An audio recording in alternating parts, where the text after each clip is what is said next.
Good morning. Good morning. Hey, we're back from the weekend. I hope you guys had a good weekend and that you were safe, you rested, that you partied hardy and healthy. We're going to talk about the blessing, recreating your life and the blessing. One of the areas that is very important is to find yourself in unity with God, and also realizing that God is darkness and light, as in Isaiah 45 spoke. You can go over and read it. I talked about it last week. When we discover the truth of God as much as possible, um, even that God is about truth, and truth has to do with shining the light on darkness, things that we don't want to see, things that we didn't want to talk about, things that we didn't want to deal with, moving away from avoidance, because avoidance can cause us to miss blessings in our lives. I was thinking about, what and how to package the information of I'm a blessing. Well, I am a blessing, but I also have to know that after I have been equipped to be a blessing, meaning that I've worked with God and that unity, like, Aaron spoke of over in 133 of Psalms. Behold, how good and how pleasant it is for brethren to dwell together in unity. It said it is like the precious ointment upon the head that ran down upon the beard, even Aaron's beard. Or as they spoke of concerning the psalmist with Aaron, is what I'm trying to say, that went down to the skirt of his garment. So unity is the blessing. Um, when we come together, God commands the blessing, as it says in verse 3, as the dew of Hermon, as the dew that descended upon the mountains of Zion, for there the Lord commanded the blessing, even life forevermore. So when we come to a place where um, we are sitting in darkness. We don't know which way to go or what to do. Not easy to say, but definitely we have to get up and do something. And that one thing to begin with is to unite with God. It shows us that over in Genesis. So when you're recreating something that you don't like about your life, yourself, many times our mind will tell us, or the ego, let's say that, it will tell us that it's other people that are the problem. But when you find yourself always pointing the finger at others, you really got to step back. And that's a conscious awakening, when I say step back, because in most cases, people are able to tell everyone what to do with their life, but they don't know what to do with their life. Therefore, they must become a master of their life. And that means that you have to find the God that you've been serving. If it's the God of darkness, of light, if you need to come into the light, if you're not serving the God of light, then you have to make a choice. And light has to do with prosperity, kindness, love, and happiness, joy, and peace. Those are thoughts that we repetitively think when we have discovered the God of light. And yes, there are times when we think about the past, but we can't dwell in the past. I believe that I study the past sometimes when it comes up, as in, I know many of us have looked at childhood trauma in the last month or so, that's been coming up. It may not have showed itself as a childhood trauma, but we've been purging, and people have been emotional and crying. There's been stress, in some lives, some people's lives. And there are people that are trying to understand what to do with what they're feeling. And what they're feeling is calling them to connect with the feeling, because it's feelings that we hadn't worked with or dealt with in the past. Someone may have lost a loved one and they stuffed it and they went back to work, they pushed it away. Someone may have, some relationship issues. They blame the other person rather than taking accountability for the things that they've done. All of that is the world's way of doing things. So whenever you're making changes and you're recreating yourself, you're going to take accountability um, for yourself and what you do. You're going to take accountability and begin to um, write your new script. That's what I want to say, because there God commanded the blessing, but you got to get in touch with God and know who God is to you. Because if you've been working with God of pride, of anger, um, bitterness, lack, confusion, then that's where it stays. And when we look at lack, lack is a big foundation for why people are not creating healthy. They fear to shift over into a new perspective of thinking, which means that I don't want to try a new way of being in a relationship. I just want to do it the way I want to do it because it's safe for me, having no idea of what it's doing to the other or not caring. I don't want to shift from grieving because I feel like I might be doing something dishonest or not reverencing the memory of a loved one that's passed. You might have had children like me that you had to actually call the police about. And you keep those feelings within you, believing that you were wrong because it's your child. But in this case, if the child is going to hurt you, there's self-preservation. And that means that you have to take care of you, right? And so that's a hard decision to make, but it's one that many mothers and fathers have to make. Like Marvin Gaye and his father, they had a problem. Oftentimes there are problems in the family, and people just walk on and not look at it rather than exposing it so that you can get to a healthy agreement so that your family can actually have a healthy posterior for generations to come. I know that many people don't think of these things, but the prosperity has nothing to do with just money. Prosperity has to do with the health and wellness of your mind, body, and soul. If you're carrying this information that is maladaptive, which means that you're not going to produce properly, possibilities are that you'll never have a healthy relationship, a work profession. People will take you at face value for the superficial individual that you are.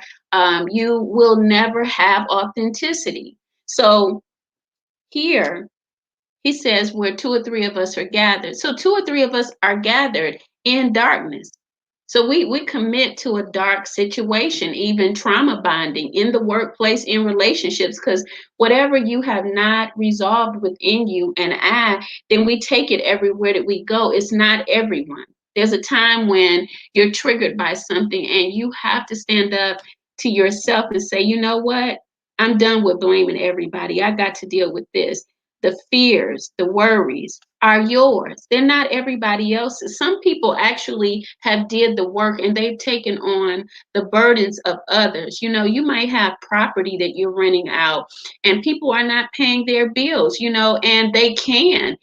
Some people just don't have a regard for honesty. And so the agreement that you had with these people is broken. It's all different ways. When you go to work, you have signed up in an agreement. But if the agreement with your professional team is not cohesive, then that means that the business is not going to thrive. We need structure. That's why where two or three of us are gathered in his name. Is it, excuse me, is it going to be the God of darkness or the God of light? And this is where we want to really look at things. I remember Bishop Carolyn Boston Love saying to me, is that person, does they serve the same God as you? That thing stuck with me because she was on point. And that's what a spiritual mother does here, mentoring you. They might come up with something that's going to say, be safe. Don't just take people at face value and what they have to offer you. Make sure that they serve in the same mindset of consciousness that you're in, because God and the goddess is about your consciousness.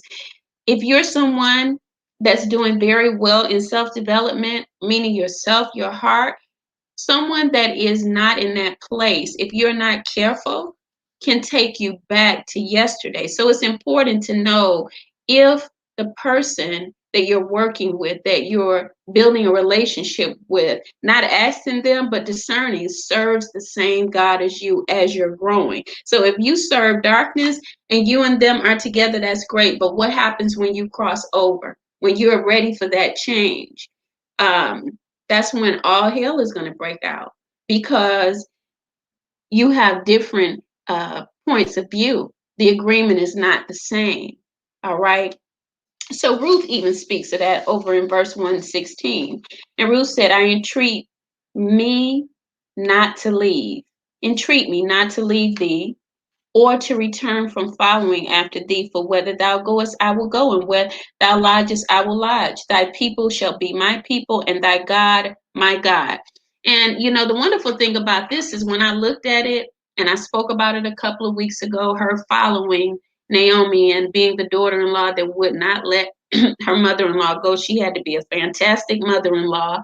Um, what we find is that the Spirit of God must have been with her. There was some intuition when we think into it that was telling her as well. This woman comes from a place she calls bitter, but it got to be something good about her because she's shown me grace. She's been a mother to me when I left my own mother. So she follows her, and this is where she meets Boaz, and David, lineage was birthed out of that, the house of Jesse, I should say. And so the agreement between Ruth and Naomi turned into an agreement of kinsmanship with Boaz, and Boaz married her. The loss that seemed to be a loss was not that anymore. She had a greater victory that God gave her than the one before. All right. And here, Matthew 18 and 20, for where two or three of us are gathered together in my name, there I am in the midst of it. So the Father, the Son, and the Holy Ghost, there's three, the Trinity. It takes an agreement for something to be prosperous, and always working at the agreement to make the agreement sealed and conclusive. That means that we all work. There's not one that's working at a situation in a marriage or in a relationship. There's two, and then the Spirit of God is there. When there's in a work profession, two and three of us are gathered, God commands the blessing. And that is the truth, because many people have went out to work, and they found that the work was not orderly. Where they went to work, it was no order there. And if there's no order, then that is a sign that God of darkness is in the place. Some people don't want to hear that, but without order, there is chaos. Without order in a relationship, no agreement, there is chaos. One person is, saying, I'm going to marry you, but they're still wanting to be in a life that has nothing to do with marriage. That is chaos. Someone is your friend and they're backstabbing you. They're saying your friend in your face, but then they're talking about you in the background. You know what I'm saying? And then when people don't want to rise up to really take on the responsibility of who they are spiritually, the agreement between them and someone that's walking the spiritual path is not yoked. It's uneven. So we're looking at balance in this season of our life, balancing out by finding out if we really want to serve God of light and the goddess of light, if we want to bring balance and really realize that God cannot be a man God, so to speak, as people have talked about it, without a goddess woman. We're in a time of liberation. That's where the blessing is. The blessing is shining the light on dark things that people have not discussed. There has to be a God and a goddess in order for a birthing of a spiritual child. A spiritual child. This is just not physical, it's spiritual too. What happens in the spirit happens in the physical. I might come on and talk about that, because the covering up of the woman or the female energy is something that has to be exposed. I know a lot of people are coming into it, but just to talk about it and really look at it and say, okay, maybe I didn't treat her or him right because I did not, I hadn't taken on that energy of my femininity. Maybe I was angry with my mother, and so on and so forth. Well, this is a day you can get free, because you know that you can settle the matters. Everything that I talked about, God commands the blessing where there is love and peace, when we release that. And even when we go to God and talk about the fact that I was hurt by someone, then I'm able to forgive and live. My living in anger and bitterness is serving the God of darkness, even if I profess to be a Christian. A lot of us got to get clear on that. Healing of the hearts. That's why the Bible talks about love. Above all, beloved, love your brothers. You know, that was the greatest commandment to Christ. Why? It's not for us to be some kind of weirdos and just look at people and say, okay, I'll do that for you. You have boundaries. A lot of us weren't taught about boundaries. But boundaries keep people in a perspective, and you got to look at people for what they say. Most men and women, I'm going to say this here, men tell you what they want. Women are looking at men for what they want. You got to come out of that. Listen to the brothers, right? And brothers listen to the women and respect them. If you see them coming with some okey doke, I can change you, brother, leave them alone, because you know you don't want to be changed. And women can't change nobody but themselves.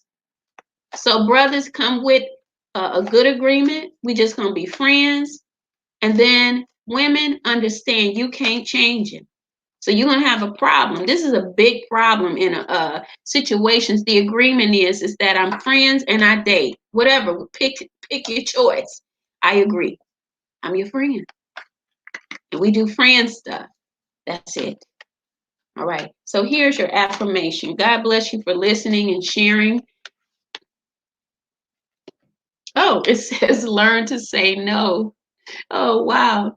Okay. So that means that we have some discernment that we need to show up with and just really enjoy space and time in our professions with team workers. But we got to learn to say no, because sometimes people are requiring more than agreement talks about, which takes us into a dark energy, because sometimes we don't want to do all of that stuff. Sometimes we don't want to hear all of that stuff. Sometimes people don't want to let go of their pain, but you do.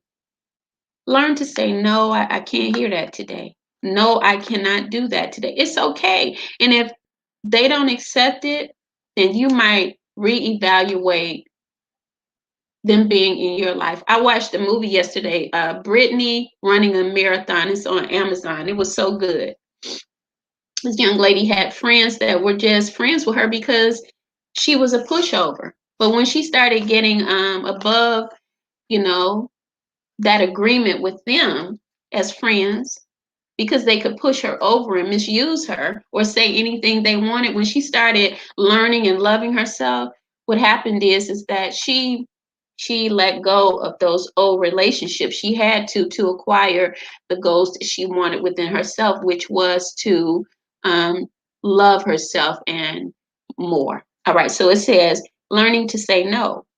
Saying no is an act of love. When we say a healthy no to an abusive situation, whether this is in response to another person or to ourselves, we're setting limits and establishing healthy boundaries. A healthy no is saying yes to life. Give yourself permission to say no. And most of us, we deserve this, you know, especially when you've been living in love. If you don't learn to say no, your agreements will always be broken. You won't have boundaries, and you will always consider or experience lack situations, because lack is everywhere. When you just say yes, yes, yes, you are lacking energy because you're going to get tired. No one's helping you. No one's there understanding. Why are you saying yes, by the way? Is it to please people? That's the God of darkness, because you should be pleasing yourself. All right, so you guys be blessed. If you need any coaching services, ifwbuilders@gmail.com. You can also go on www.wealthyliving.org and order classes that are on demand. Blessings.